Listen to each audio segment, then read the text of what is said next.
everybody, it's Weezy. Yes, we are in the kitchen today. Yes, this is my kitchen. Uh, so we're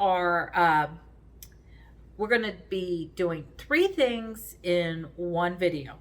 We are going to cover making a cherry pie in honor of George Washington because I like history. And my cousin had intrigued me with his pie crust recipe back in the fall. And so we're going to take that pie crust and we're going to do it in the version of Nailed It. Why are we doing that? Because I don't usually make pie crust because I usually fail. It usually comes out hard and I have to patch it all together. So today Barry is going to help me in the kitchen making this pie crust, and let's see if we can make it all come together. And just as a side note, you'll learn just a little bit extra because Barry likes to have some teaching moments, and so we are going to learn how to measure in grams also, so it's riveting. But anyway, I hope you enjoy watching us make this pie.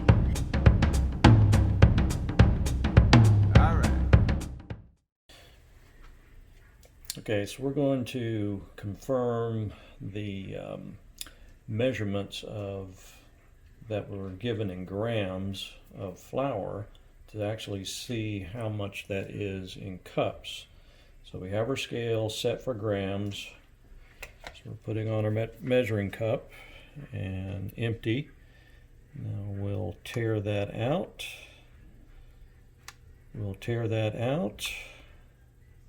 So it's 0, and we'll get the flour. It calls for 350 grams of flour, and since grams is a unit of weight, you probably better check to see what that actually equals to in cups of flour.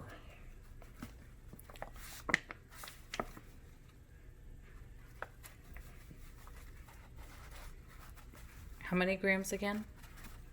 Was it 350? Yep, 350. So we're almost there. Isn't this riveting? But it's science. Now we're over by 2 grams.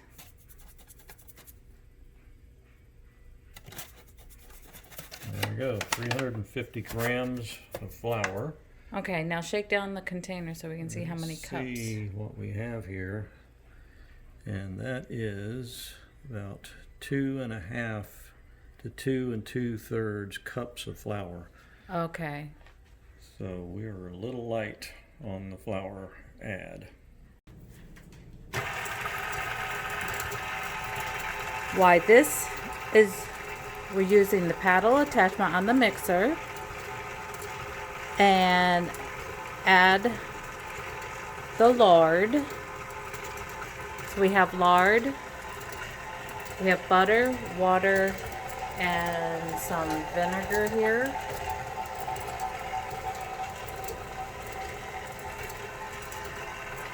So just, the lard is in the directions he said, make sure it's cold. So we have done that, and so we start adding that in, and we're going to mix that until it looks sandy. So Barry's adding that in, and it's mixing together.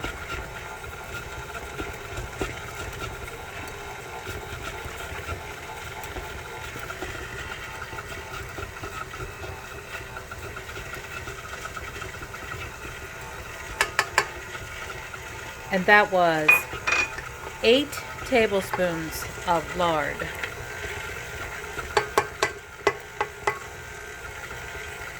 Now when Spencer did this recipe, he also did it in grams, so it was a little converting. So And this looks like sand. We're going to let it mix just a little bit longer here.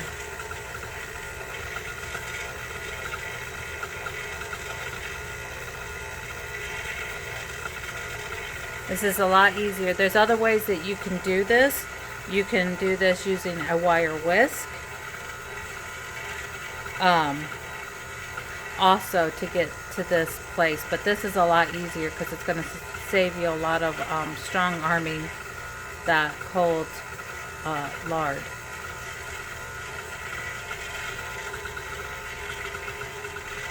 Let's see. Let's stop that for a minute, Barry, and take a look. Yeah, just pull that up so I can see into the bowl. Let's see. Maybe scrape down the sides a little bit.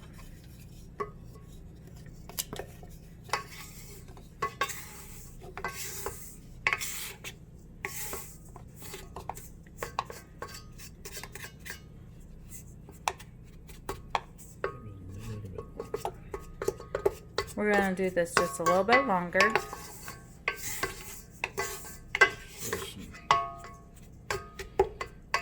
Big grains of sand in there yet. Can't have that.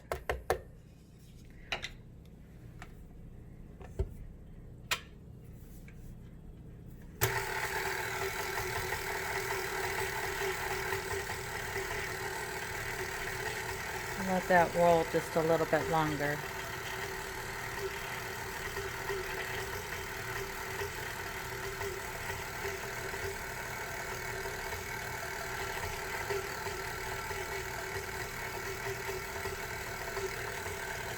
Okay, I think that's probably good.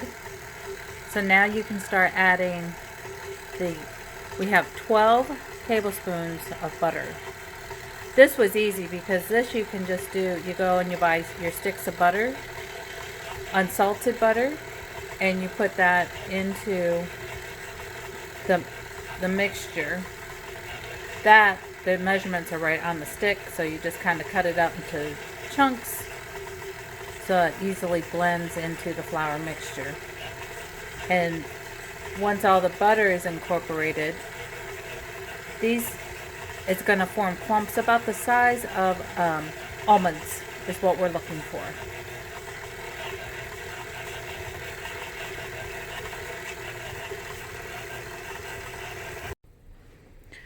Okay, so we have everything incorporated now. We're going to start adding liquid. So we're going to start with the vinegar. I already have 1 tablespoon of vinegar that we're adding to the mixture.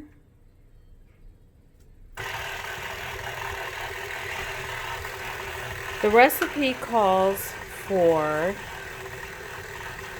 10 to 12 tablespoons of ice cold water. And in doing this, go by the directions. It's just better than trying to incorporate everything or convert everything. Also, so you're gonna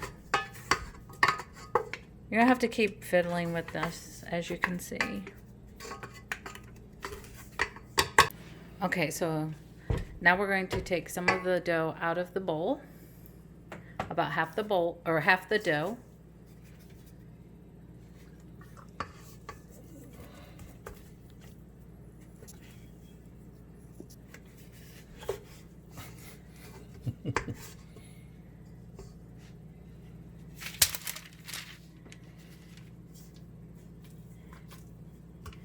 And then Spencer says to fold it in the style of an envelope. So let's flip up the bottom.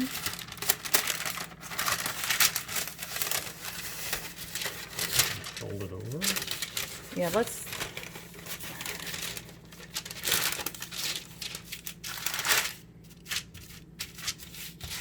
So flip the bottom up and then bring in your sides.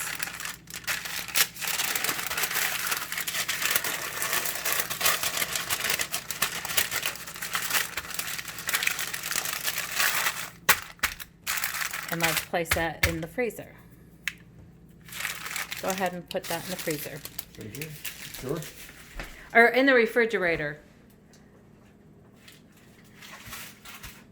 All right. Okay, so we've gone an hour, and now we're going to pick up the dough and flour the parchment paper, and we're going to try to just roll this out on the parchment paper. I don't know about you. Sometimes I'm good with pie crust, but I can be a little weak. But this is a little chilled. But we have a marble rolling pin that we're going to use. It has a nice weight. Roll that again, Barry. I didn't catch the action. There we go. Barry's doing a little Vanna White action. So go ahead and roll away.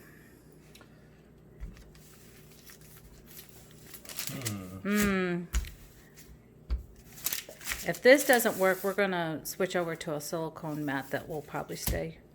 Or we need to tape down the parchment paper. Put a foot on it. I'm just spinning my wheels here.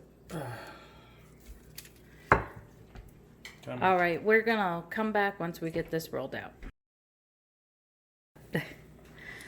Okay, so we just decided to go straight to the countertop.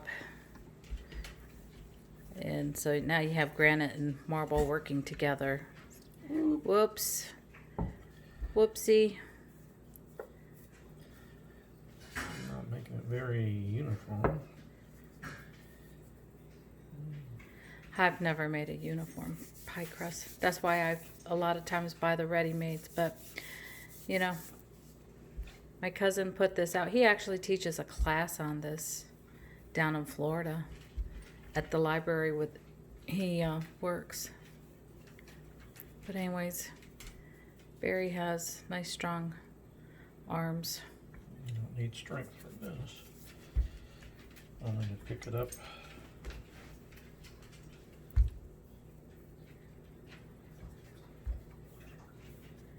Okay, so we have rollability.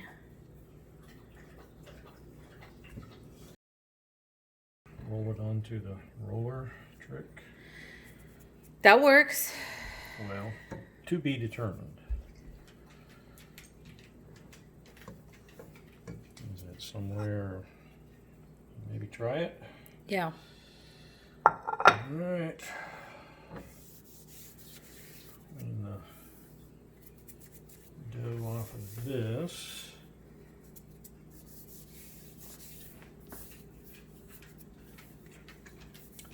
A little more flour.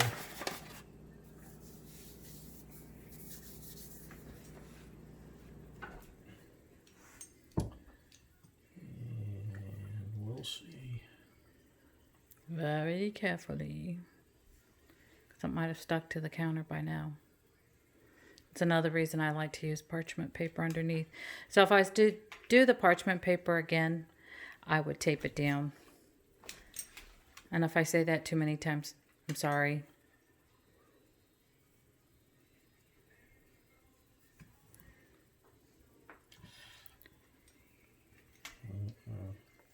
It's tearing. Okay. It's tearing. Flipping it. Yeah. Yeah. Do you need help? Yeah. Just thinking about how to do this and not have a total disaster.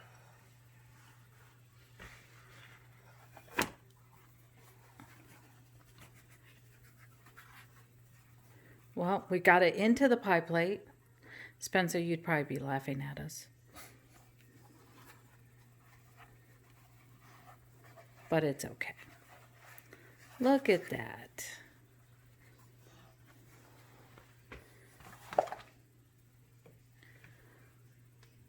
So we're just going to have to patch a little bit. Maybe if you come up, pinch around, and that dough needs to be trimmed off the edges anyway, so that can just fill in the gaps where you have them.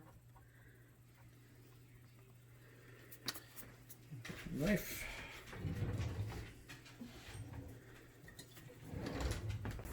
So now we have the cherry pie filling ready. I did use canned filling, but I have added a few ingredients. I added a little lemon zest, lemon juice, vanilla extract, and almond extract to just kind of brighten up the flavor a little bit. And now Barry's going to put the pie filling into the pie. And I used 2 cans of pie filling because we wanted a nice thick pie. Looked a little skimpy with just 1 can.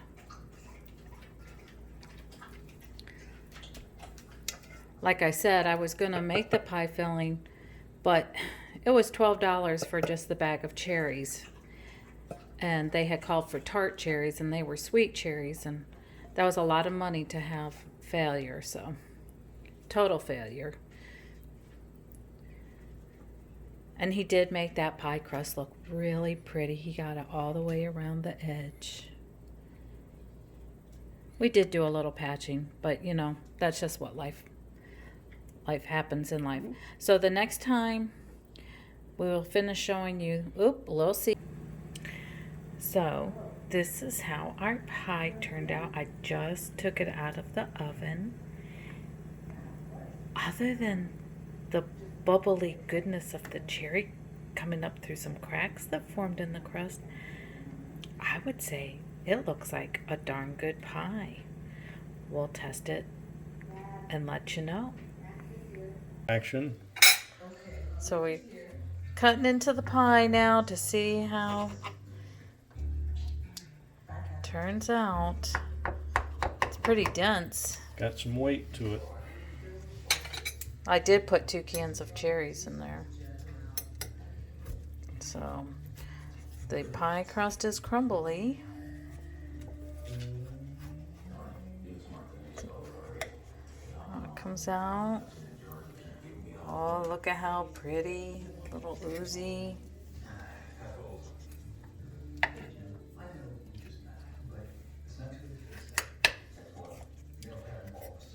Did the bottom crust come out? Yep. Just my opinion. The crust is the best part of the pie.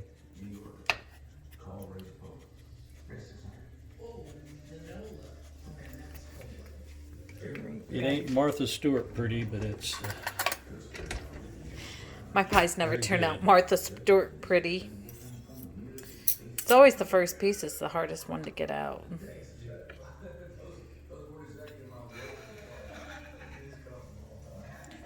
Ooh.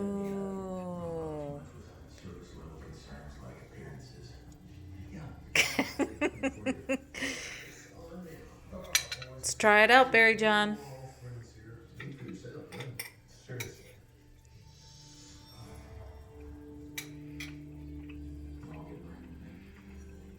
Tastes like a cherry pie. But you're my cherry pie. I hope you really enjoyed this segment of us doing the pie crust. It was a little bit of a challenge, but we did it. We made this cherry pie, and it was very good, but it was really the pie crust challenge is what we were after, because the cherry filling, that was super simple because we used the can. But we were able to do it, and I want to give super kudos to my husband for helping me out to make this pie and to make the video. And even though I did kind of cut his head off a little bit in the end, but you know, he was so cute, and he was tasting the pie, and then he's you know, gave me little kudos at the end saying that I was his cherry pie, so you know the song. But anyway, I hope you have a great day, and if you have any questions, you know how to get a hold of me. Talk to you later. Bye.